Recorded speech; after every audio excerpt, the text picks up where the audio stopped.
Terima kasih Anda masih bersama kami di Berita Padang. Bagi Anda yang baru saja bergabung, kami hadirkan kembali 3 berita utama pada pagi hari ini.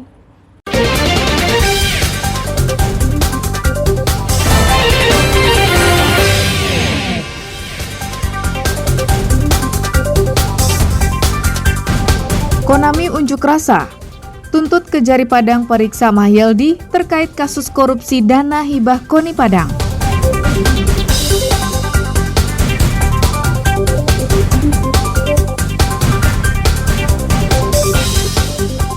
Sengkarut masalah tanah hingga calon haji yang mengundurkan diri kami sampaikan dalam Padang Sepekan.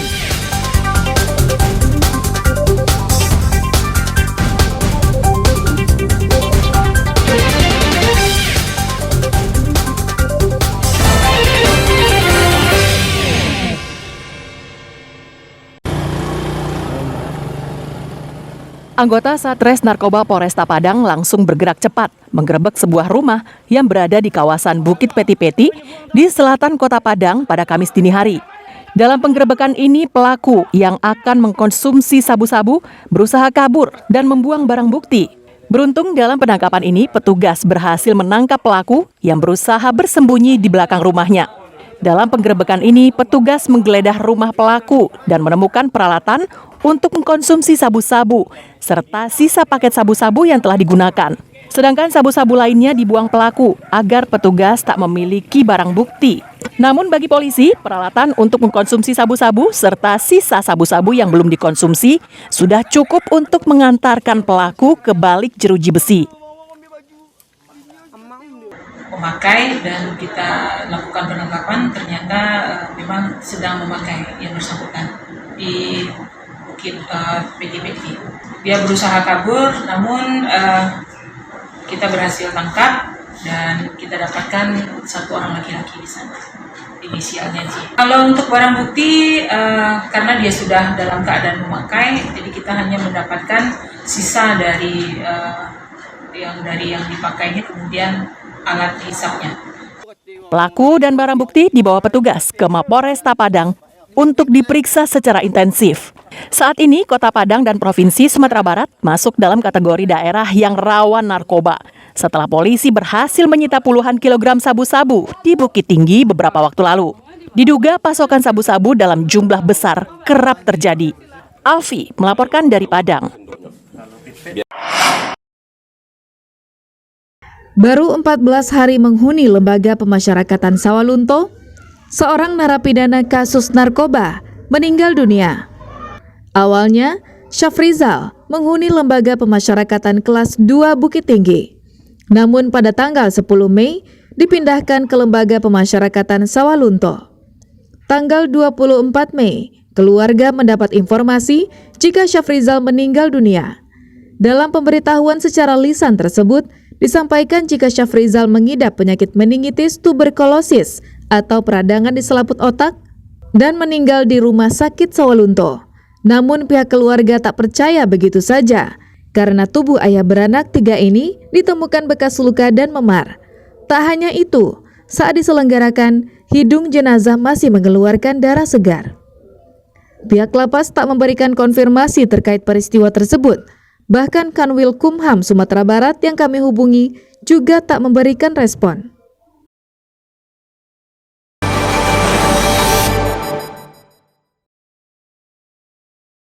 Untuk yang kedua kalinya, warga Parit Malintang melakukan aksi demo ke kantor Bupati Padang Pariaman.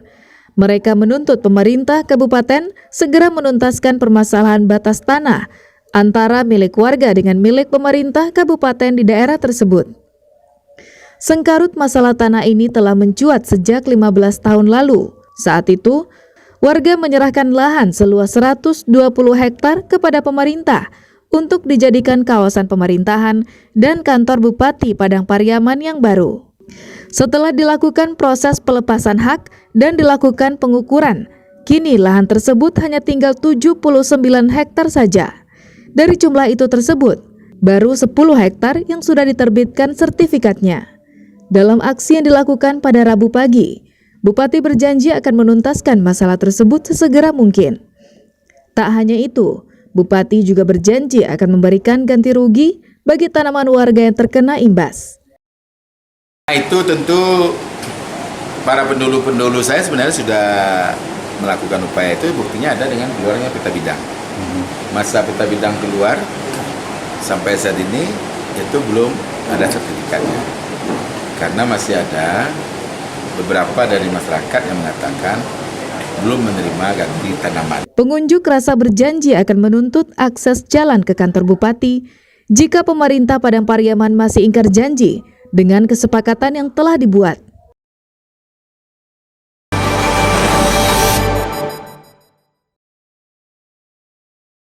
Kasus sengketa lahan di Pasaman Barat seolah tak pernah habisnya. Warga Ayah Gadang yang tergabung dalam Serikat Petani Indonesia menutup akses jalan menuju perkebunan kelapa sawit yang dikelola oleh sebuah perusahaan. Akibat penutupan tersebut, aktivitas perusahaan kelapa sawit yang bisa berjalan optimal. Pihak perusahaan minta warga untuk membuka akses jalan yang ditutupnya. Sampai hari ini, semenjak tanggal 28, ya, aktivitas perusahaan ditutup oleh SPI. Ya, saya selaku pelaku usaha, ya,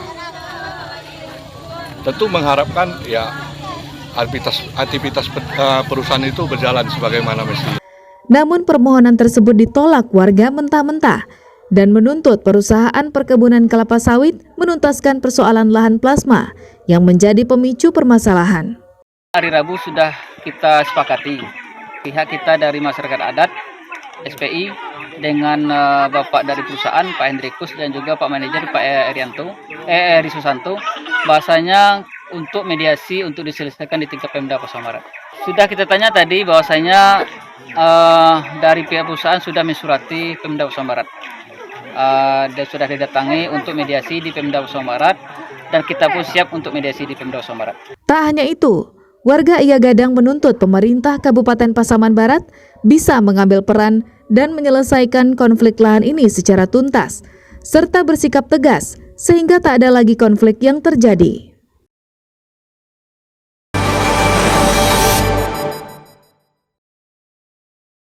Sisa lebih penggunaan anggaran atau SILPA tahun 2021 merupakan yang terbesar sepanjang sejarah di Sumatera Barat.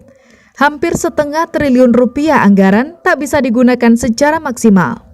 Di hadapan anggota DPRD Sumbar, Gubernur berkilah jika tingginya SILPA disebabkan oleh pendapatan asli daerah yang meningkat, sisa tender yang belum dikerjakan, dan pembayaran proyek yang belum selesai.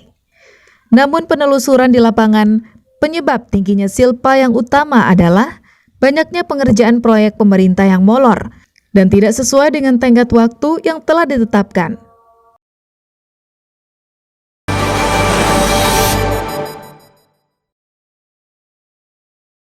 Jika sebagian besar warga berharap bisa menunaikan ibadah haji secepat mungkin, namun keinginan itu tak berlaku bagi seorang ASN di Padang Pariaman. Meski telah diizinkan oleh atasannya, namun yang bersangkutan memilih untuk mundur dan membatalkan keberangkatannya menunaikan ibadah haji. Adalah Arif Winanda, ASN yang belum dilantik sebagai pegawai negeri ini, memilih mengundurkan diri karena tak ingin melanggar aturan. Bahkan seorang aparatur sipil negara baru bisa mengajukan cuti jika yang bersangkutan telah dilantik menjadi pegawai negeri. Arif merupakan aparatur sipil negara yang baru diterima bekerja di pemerintah Kota Pariaman dan belum dilantik penuh sebagai aparatur sipil negara. Arif sendiri bisa menunaikan ibadah haji karena menggantikan ibunya yang meninggal beberapa waktu lalu. Padahal, pemerintah Kota Pariaman telah memberikannya izin karena menunaikan ibadah haji tak bisa dilakukan setiap saat, apalagi di Indonesia, yang harus menunggu hingga lebih dari 10 tahun karena banyaknya warga yang ingin menunaikan ibadah haji, sedangkan kuotanya terbatas. Saudara, informasi tadi sekaligus menutup berita Padang pagi ini. Saya Fri Meriana beserta tim redaksi yang bertugas mengucapkan terima kasih. Sampai jumpa.